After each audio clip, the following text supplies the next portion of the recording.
Hello, welcome to another episode of Bicycle Touring Talk. This is number 136 and I am George Schlacek. The one and only. In this series I tell you the stories of how I experienced my bicycle tours.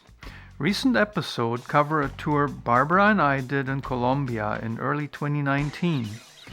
When we left off in the last one, we had just stayed at a nice truck stop motel on the outskirts of Corumani in the department of Cesar. We had been debating about whether it would make sense to add another night to our stay and spend a rest day. Our hotel had a pool and was very comfortable. However, for some reason we decided to keep going and cover some more distance on our journey toward Santa Marta. We had a snack of pineapple and coffee in our room and managed to hit the road relatively early. Going through town was crazy, even early in the morning.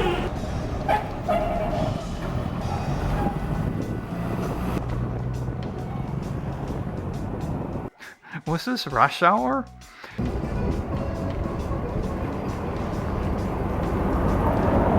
When we reached the other end, we found a nice place to have breakfast and stopped. Of course, we needed the energy, but the downside was that the heat was once again catching up with us.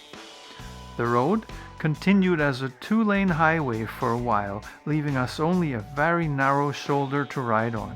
It made traffic seem so much heavier than it really was. The whole way it was super windy, especially in the open areas, but at the same time extremely hot. Then eventually we reached a spot where the road was theoretically in the process of being twinned. I say theoretically because aside from a warning sign, there was no construction activity going on. So we just had the first 17 kilometers on a very narrow shoulder, and now we have this ahead of us. It says prohibida la entrada, zona de obra. Means the work zone. We're not supposed to go here, but it seems so much safer for us, so we're just doing it. We had our own highway, even though it was just gravel here and there. This was perfect, and even as the construction areas got rougher, we always stuck with it. It was definitely preferable to the narrow shoulder on the highway. We never knew for how long we could ride this path, and there was always a risk of hitting a dead end, either due to some actual construction happening or just the end of the road. We did well even passing across unfinished bridges on rough gravel surface and having to yield to a herd of cows.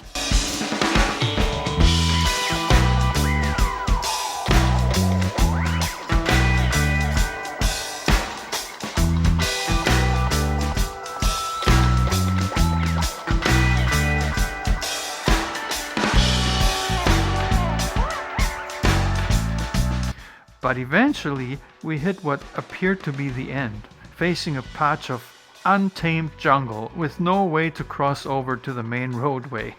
We had no choice but to backtrack about 2 kilometers or so.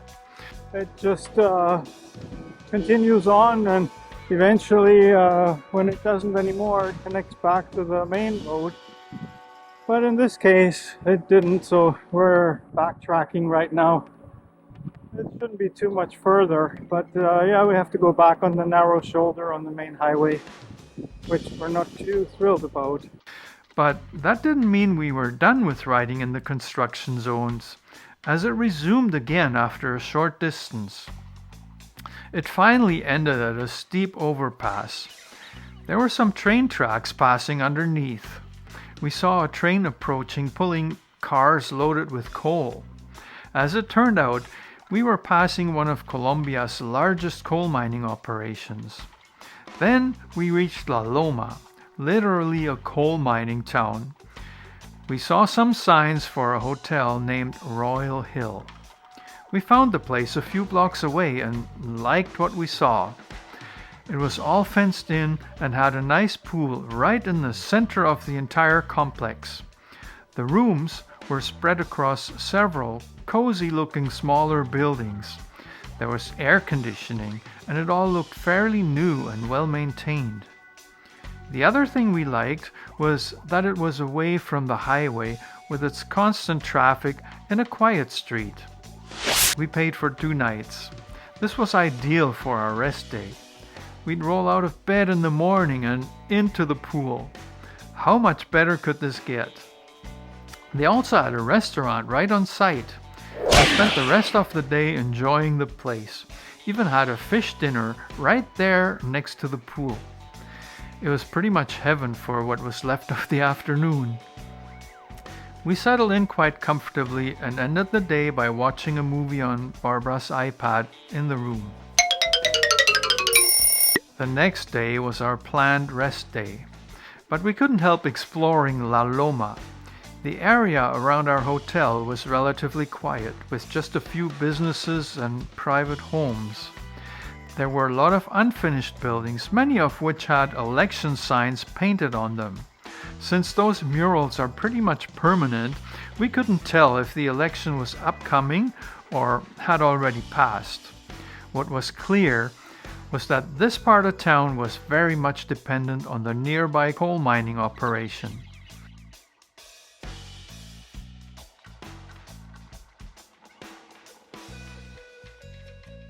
We're exploring La Loma or El Paso, whichever one name it actually is, but on the map it said La Loma. Yeah, that's what it said.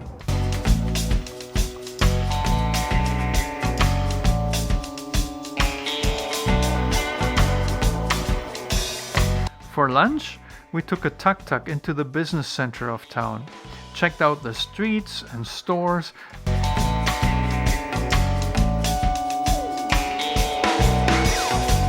and had some great hamburgers.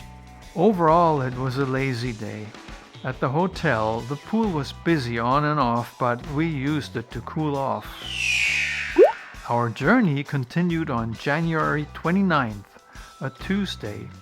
We figured we'd reach the town of Bosconia, which was at a major highway intersection. We left the hotel quite early once again and hit the road after a quick breakfast at a little place on our way back to the highway.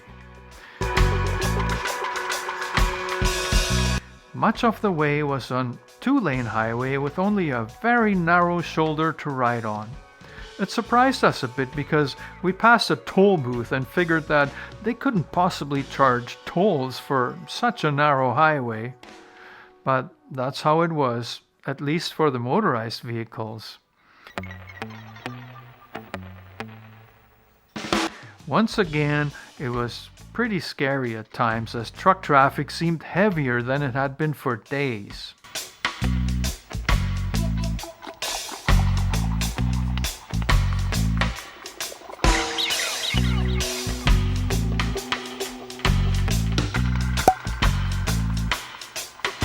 Along the way, we had only 1 or 2 sections of easy travel in the abandoned construction zones.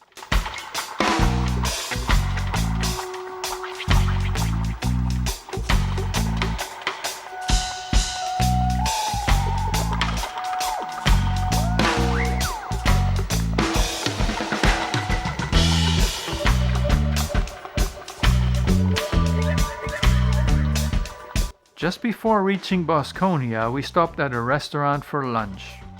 We took our time because we knew we didn't have very far left to go. The town of Bosconia was a bit overwhelming. Streets were almost clogged up with truck traffic. Then there were a ton of tricycle taxis. So much going on. The ride that day was just over 50 kilometers in total, but this was in 37-degree heat. We were due for a nap upon arrival at the hotel, Hotel Ejecutivo, a decent place with a very small room. We were glad that we had taken a rest day in a much quieter place. Bosconia is at a major highway interchange and extremely busy. What did that mean for our ride going forward? Was the road going to continue as a narrow 2-lane with all that traffic?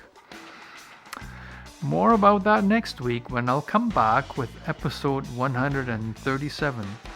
As always, I'd like you to gently touch that like button. And of course, subscribe to my channel.